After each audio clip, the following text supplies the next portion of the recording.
Hey guys, tonight we're going to talk about de Moivre's theorem, and this is something to do with the complex number, and it's the polar form of a complex number in particular. So this is called de Moivre's theorem, and this is actually a pretty easy theorem. All right, so de Moivre's theorem says this. All right, if you take a complex number, now remember, a complex number, right, and we use the letter z, and that's just some a plus bi, right? So that's how we normally see it, a plus bi. And then we did trig form, otherwise known as polar form. And we said, all right, well, we got to take the modulus of z, which is the absolute value of z, which is really the magnitude of if it was a vector. Or we can call it the r value, which is Pythagorean theorem. A whole bunch of different ways to call it. It's all the same thing. And it was the hypotenuse of the triangle that you get by A and B. So that's r times cosine theta plus I sine theta.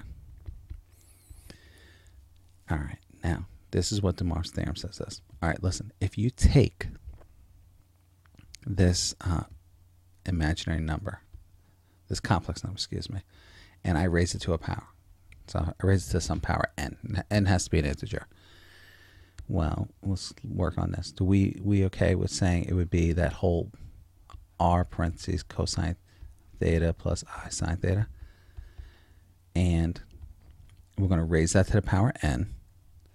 And then what we're going to do is, what happens to this n is, it's kind of neat.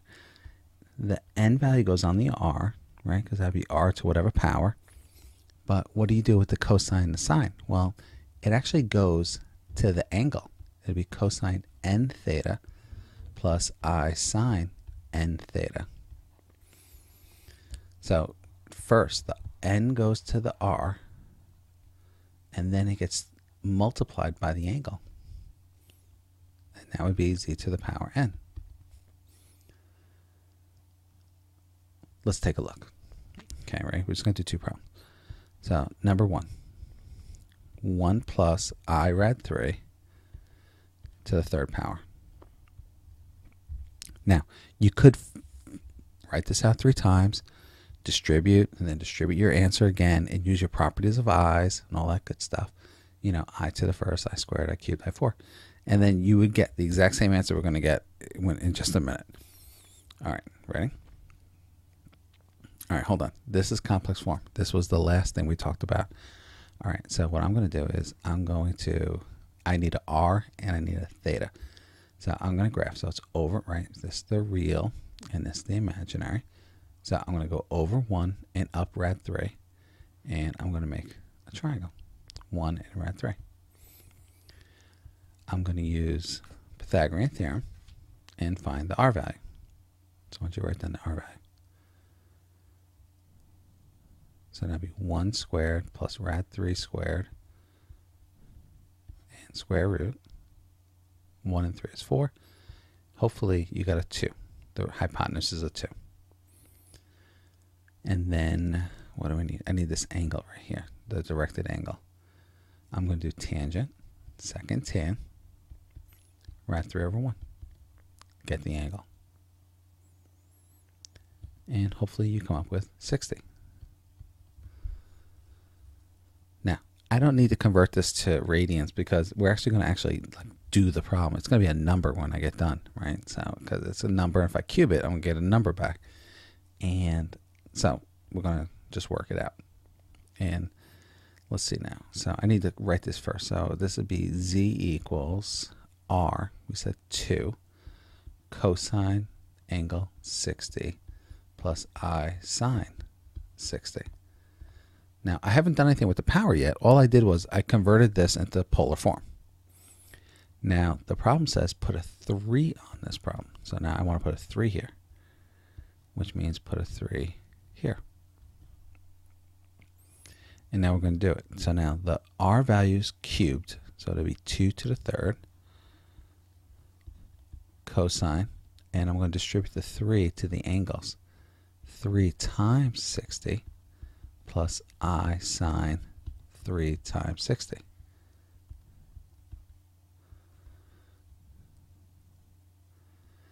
So we can work this out. So it's cosine 180 plus I sine 180. 2 cubed is 8. Now, either brains or calculators, cosine of 180. Well, I'm going to use brains. Right? So I need the cosine value here. So that's negative 1, 0. So the cosine of 180 is negative 1. So I'm going to change that. If I had a calculator, I would just punch it in. So it would be 8 times cosine 180. This is negative 1. The sine of 180 is the 0 value. So that's plus I times 0. And what we got? 8 times, this is cleans up just to negative 1 with an 8. So the final, this whole mess, I plus I rad 3, the whole thing cubed, is equal to negative 8. Let's try it again. Question 2. Negative rad 2 over 2 plus I rad 2 over 2, the whole thing to the 8th power. Okay, nice and easy, nice and easy. We're going to sketch the imaginary number first. And now I'm not doing this. I'm just well, listen, they're both the same numbers, right? So I'm going to go back rad 2 over 2 and go up rad 2 over 2. So that's rad 2 over 2. That's rad 2 over 2. And now I got to find this R value. So you can do calculator or however you whatever you want to do. Just square this, add them together, take the square root. All right, rad 2 squared would be 2 over 4. So that's 2 over 4. Plus 2 over 4. And I got to take the square root.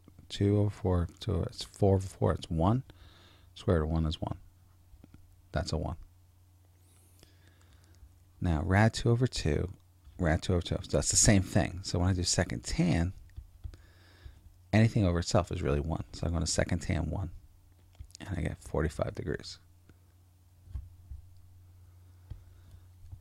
And you might have recognized rad 2 over 2 is 45. Something to do with 45, right? So hopefully you recognize that. So that means this angle here is 45. I need this angle. So you get 135.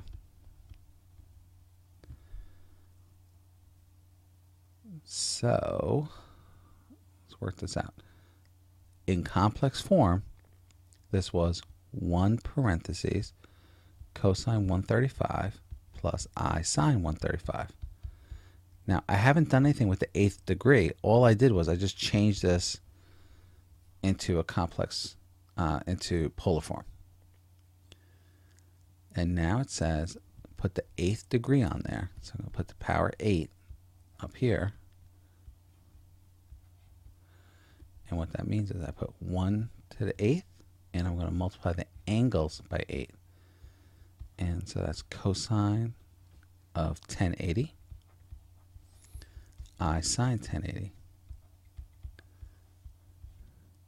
Now, I'm not going to lie to you. I just do that in the calculator. All right. So not the 1 to the 8th. 1 to anything. I mean, 1, that's easy. And then cosine 180, it lands back at, lands back at the 0. So cosine 180 is 1.